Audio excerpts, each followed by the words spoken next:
Welcome back to the Marvel Movie Minute, a daily podcast in which we explore the films of the Marvel Cinematic Universe 1 minute at a time. In this, our fourth season, we're looking at Kenneth Branagh's 2011 film, Thor. I'm Matthew Fox from theethicalpanda.com. And I'm Andy Nelson from the Next Reel Film Podcast. And today we're talking about minute 96, which begins with Loki setting the Bifrost to Destructo mode and ends with Loki monologuing about his plan. Joining us on the show today, we have Dr. Arnold Blumberg, publisher, author, educator, pop culture and comics historian, and friendly neighborhood zombie expert.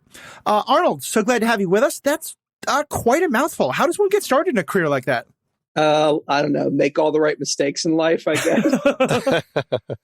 No, it's a pleasure to be with you guys. I'm glad to be doing this. Awesome. Well, and for you, when did it all start? Especially with comic books, where did your love of comic books get started? It's pretty easy to track back. I was always a reader from the moment I could pick something up. And I started with Harvey comics like Casper and Richie Rich. Very quickly found Spidey Super Stories. And that was the way into the Marvel Universe. And from there, it just escalated. Nice. And never looked back. That's awesome. Well, so glad we're going to have you here. We've got a lot of comics relevant stuff to ask your opinion on. So we'll get into all that right after this.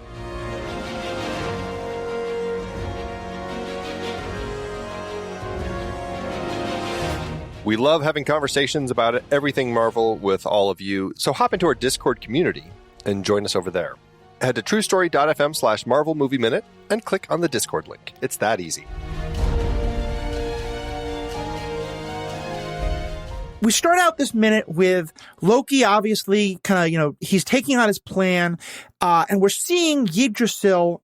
Every other time the Bifrost has fired off, we've seen kind of like the energy shape of it, but now we're actually seeing it taking shape in kind of a solidified way. What's happening in this scene? It's a good question. My impression has always been that Loki is using his frost giant powers to somehow freeze it in place. As I watched it this time, I noticed that there's kind of a blue cube he's now holding Gungnir.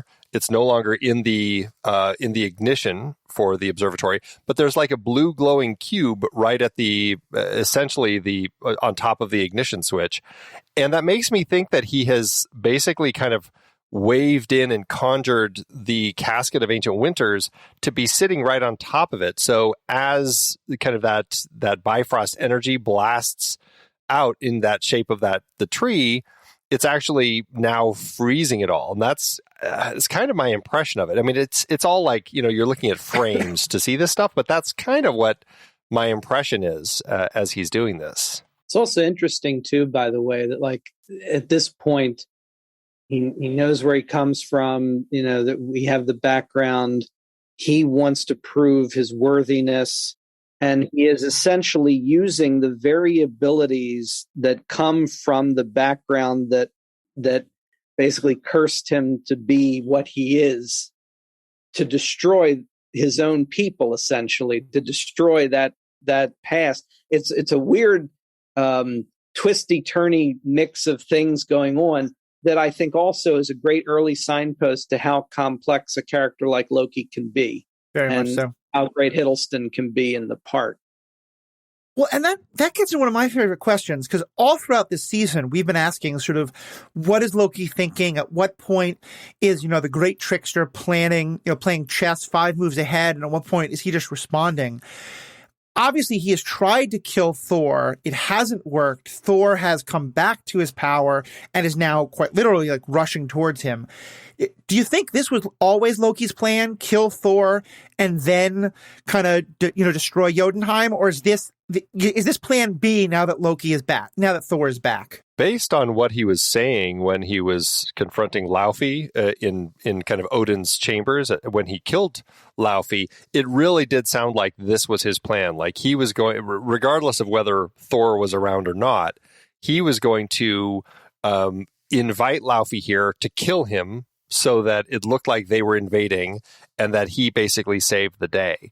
And, even though, I don't know, there's still the question about what Frigga had to say after Thor and Loki had that confrontation over Odin's sleeping body.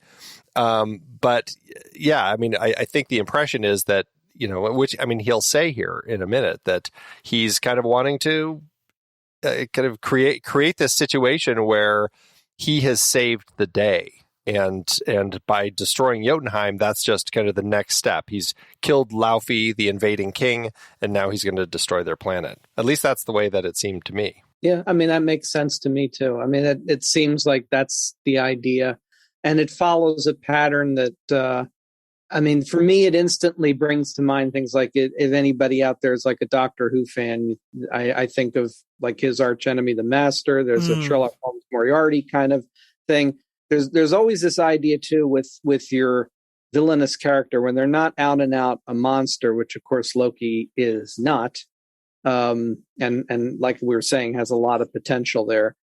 There's always that element of this incredibly elaborate but well thought out plan that then, of course, naturally fails to play out because the hero is going to win the day at the end.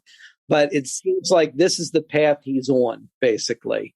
And of course, we know things are not going to work out that way, but this is what he always had in mind. He's a thinker, and he had this plan, and we're basically at the point now where everything is playing out, but it's basically the climactic moments here of the whole thing as the whole plot turns on this event. Yeah, and I think it's so interesting, especially the way you said it, that he's using the sort of powers and technology that he has as a Jotun himself, because what he's trying to do, as he said to his mother and to his father, he's trying to do what Thor would have, he wants to out Thor on some level. He wants to show that he can be the great protector for Asgard, and he's the one who can keep his father safe from the threat that he caused, but, putting that part aside.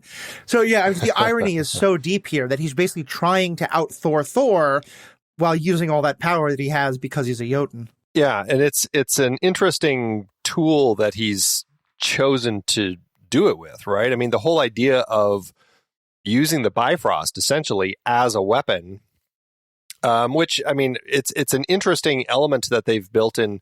I don't know, Arnold, maybe you have a better sense of the Bifrost and its usages in the comics, but I don't know. I like, even through the earlier parts of the film, I'm trying to remember, was there a lot of talk about them saying that, the Bifrost could be used as a weapon? I feel like it's come up, but it's never really kind of been that direct until this moment when he's just like, flip the on switch. It's like, yeah, full power, not full power. It's like, one of those sorts of moments. Nothing occurs to me, but I will say, and it's a good point, I guess, to get out my first episode here, is that Thor was always one of my least favorite corners of the Marvel Universe.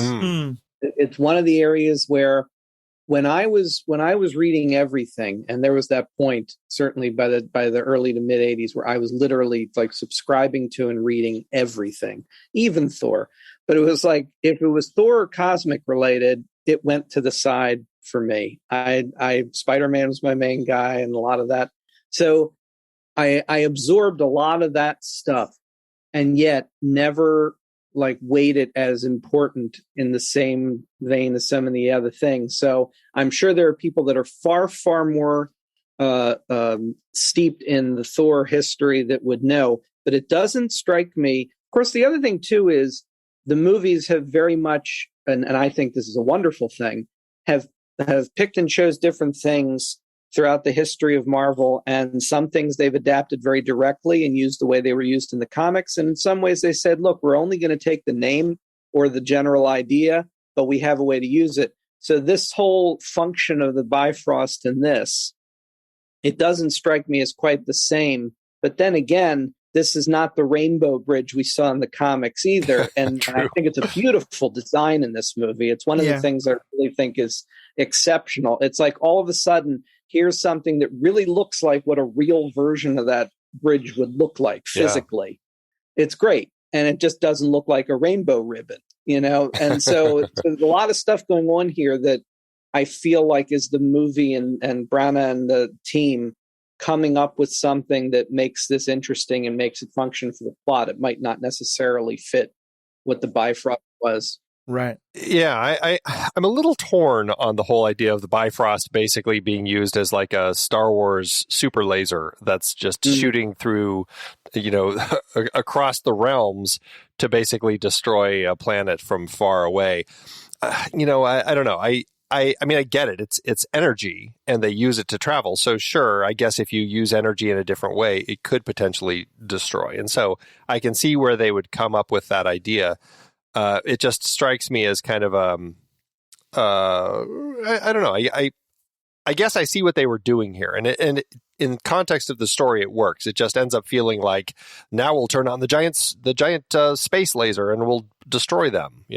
But then that's also, and not just in this series, but certainly everywhere in an era, that unfortunately is one of these incredibly familiar and now overused tropes that everybody's getting tired of, which is every climactic sequence has the giant blue beam in the sky, either coming down from the sky or going up to the sky. Yeah. That's the one variation you get. Where's the beam coming from? But Right. There's always going to be a blue beam. Yeah.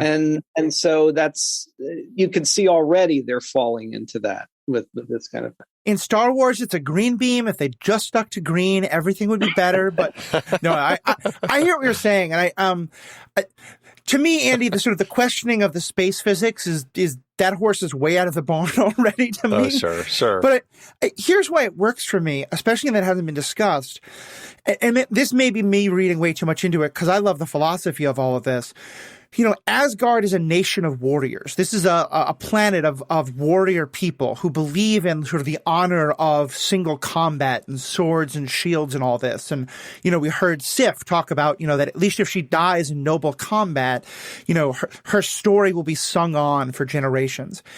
And to me, Loki is the person Loki's kind of the General Sherman or the General Patton coming along being like, who cares about honorable combat? I just want to win. War is hell. And in some level, like him, I kind of believe that no one in Asgard, it would ever occur to them that you could just destroy the whole planet because that's not honorable combat. That's not how you win. And Loki's the one who's able to come along and say, that's all ridiculous. If we want to win, let's just win. And I'm not saying like I'm defending him. I think the critique that he's making of Thor and all the rest of them of like that there can be anything as noble as combat. I agree with him there. Him deciding to therefore go to genocide. Okay, I'm not with you there. But I guess to me, that's what I see is here. It's that he's doing this because it would never occur to any of the rest of them, because he never bought into this idea of if you want to win, it has to be in this honorable way. I agree with you. And I also think what you're pointing out is, and again, I also agree that, you wouldn't necessarily go with what Loki's argument is. Yeah. But what he's pointing out here is just the utter hypocrisy Exactly. of glorifying war. It's like, if you're going to try to kill to win, do it. You're not going to be able to get anywhere with this, faux honor and glory to all of it. And that really takes all that down. And I think it's another great example of why Branagh is a great choice to start off these characters, because all of it is just dripping with Shakespearean meaning. And it fits perfectly for his kind of sensibilities. And he knows how to tell that kind of story. It reminds me, not to go to a very controversial set of media, but, in Game of Thrones, where you have early on this fight between a noble knight and Bronn the Sellsword, and Bronn wins by fighting completely dishonorably. And when someone accuses him, you fought dishonorably, and he just points to the dead knight and said, well, he fought honorably. So it's that hypocrisy that Loki's pointing out that is just great here. Yeah, I wrote in my notes that he's the one who would be using drone technology, right? I mean, that's kind of what it is. It's just like, why go over there if I can just turn this on and destroy it? One thing also I noticed is that, pulling it back to more the filmmaking side of it, the way Loki is shot, they make it in such a way that the energy and the technology and what he's wearing all has this kind of blue grayish tint. And other than his face, every shot that he's in is almost monochromatic, which I just thought was so interesting, a way of portraying him as opposed to Thor, who's this bright red and all the colors of the rainbow bridge behind him. I think that comes brilliantly from the fact that he froze the Bifrost, right? And basically he turned this observatory, which has always been this beautiful, warm, golden glow, and the way that it lights up when it's safely transporting people, to this very blue kind of cold chamber now. And yeah, I mean, it absolutely is incredibly powerful how it's essentially, lost its warmth, and he is just this cold figure in it. I love the way it looks. There's some great stuff in this, like just in the space of this 1 minute, that again speaks to really nice choices in terms of direction and cinematography and the design of the shots, like you're saying, the monochromatic approach. I also really love that sort of Dutch angle, twisty, turny shot back to Earth. That's such a great. I mean, there's some things that are just like all part of film grammar, and we're in the climactic moments here. You got to tie everything back to your characters in the other location. The stakes are high for everybody. It's just such a beautiful shot, and keeps you really revved up, like things are off kilter down on Earth. And also the shift in color from where we are, and the Bifrost as well, is just really nice. I just like that shot this time, and thought they're really thinking about everything, the color choices, the camera angles. It's just really nice work. Yeah, and often as you're building that climax, you need a reaction shot from everyone. And here showing this is a multi-realm, multi-dimensional reaction shot that wherever you are, you're seeing some part of the Bifrost coming apart like this. That was a question that I had, because it's interesting that we see that. I mean, Jotunheim, we cut to Jotunheim, and yeah, we see it being destroyed. We see what looks like the rest of Utgard Hall completely obliterated. Jotun's running and dying. A little sad there's no Jotun beast in there, but it is what it is. But it is interesting how when we go to Earth, I mean, it is kind of, it's like this dark, foreboding cloud overhead that's kind of flashing the Bifrost rainbow colors in it. It made me wonder, is this happening in every realm now? Like, is this what happens when the Bifrost is used in this malicious sort of way, where you kind of leave it on, where actually it might not be affecting all the realms, but it's visible in all the realms? It might have very well been that if this were a little further along in the MCU, we might have gotten quick cuts over to a few other places we'd become familiar with at that point. But now it's so early days, there's no reason or justification for that would work for the audience, but it could have been. And that would have been interesting, because then that would confirm for you what you're saying. It's like, yeah, this is reaching to all the different places. Yeah, right. Right. That would be interesting. Going back just 1 second, because I'm hoping as a comic book guy, you might know more about this. So we get the scene where Thor leaps at him with a hammer and Loki shoots him with his staff. And he has Gungnir because he's the king. Yeah. But Thor is back now. Thor is now officially back in the line of succession. And we've established in this world that all these magical items seem to kind of know who is supposed to use them when. So I was kind of wondering, what is it just for plot reasons? It helps him to still have this magic staff that can shoot laser bolts.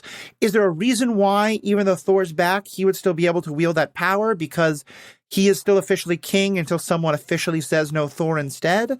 What do you think of how that's supposed to work? Well, in one way, that argument you just made sounds like it makes a lot of sense. And on the other hand, I would just always feel like with a character like Loki, it's just one of those great get out of jail free cards with that kind of character. He's a trickster. Yeah. He's a magician. He's a deceitful figure. And therefore the rules don't apply to him whenever he doesn't need them to, basically. I mean, on the one hand, in a meta way, that's what's happening with a movie. Like if you need something to work for your plot, you can choose whatever you want to do. I think with a character like Loki, there's very much the idea that, everything's on the table. If he can manipulate something to his needs, he can find a way. And in fact, some of the only things he can't seem to overcome eventually come as a result of Thor himself for their relationship. And, it's a little ways off.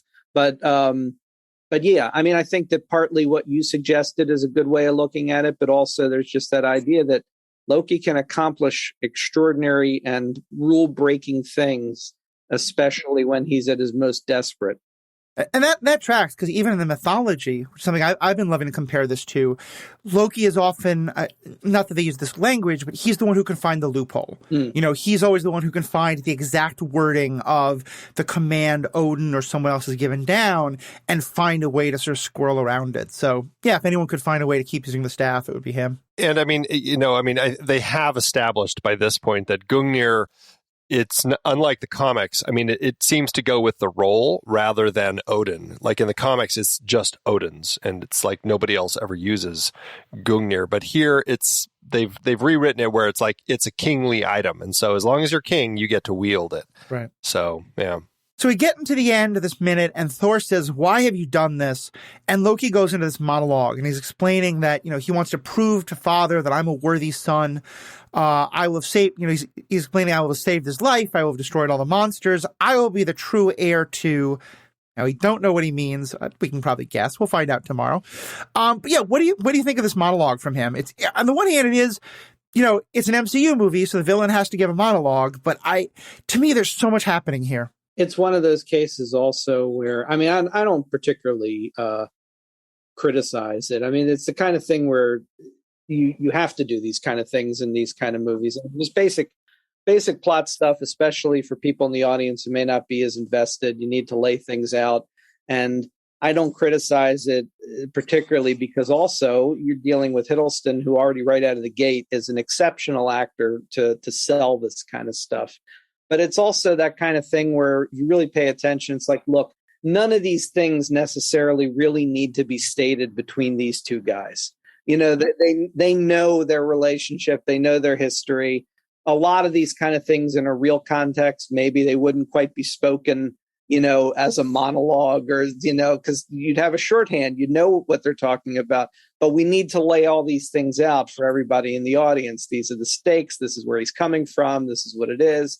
And I think given all of that, it's excellent because Hiddleston is great. Yeah. And we'll see as we continue to further evidence of him being the right person for the job, essentially, which seems to be a recurring pattern in the MCU movies anyway, especially in the early days. A lot of right people for the jobs, which is why this, I think, took off the way it did. Well, especially in this film, which, I think more, maybe not more so, but there are plenty of characters that have continued in different paths in the MCU that kind of seemed to have come from this film.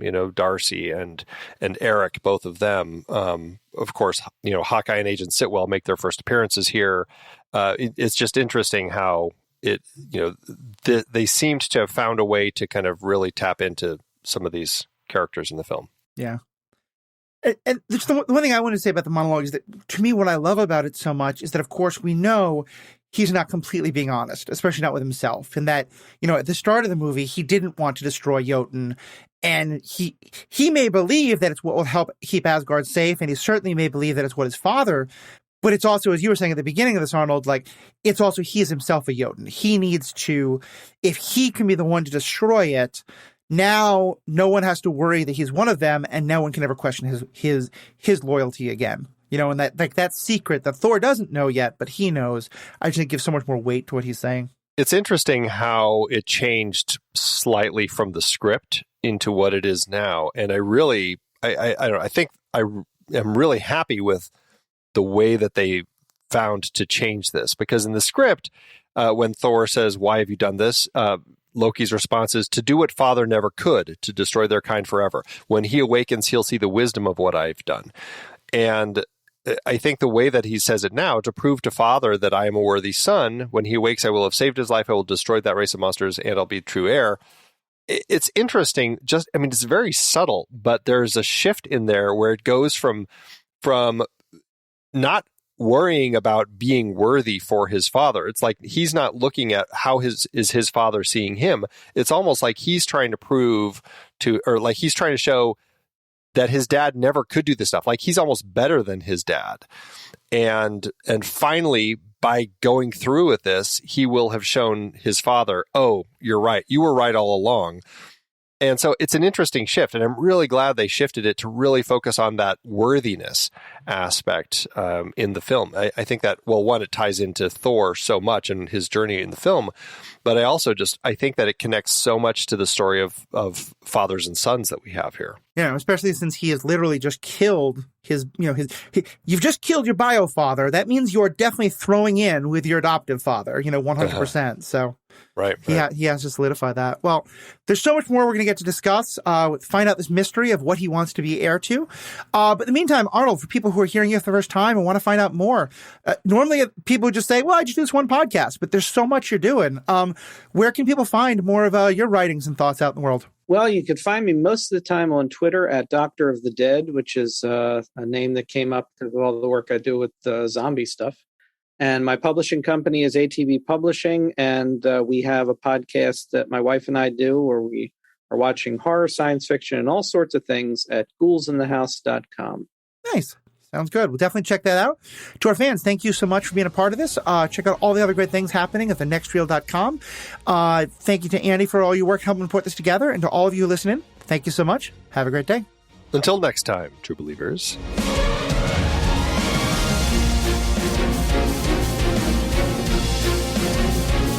This season's music is One Last Ride by Martin Puringer. Find the show at truestory.fm, and if your podcast app allows ratings and reviews, consider doing that for this show.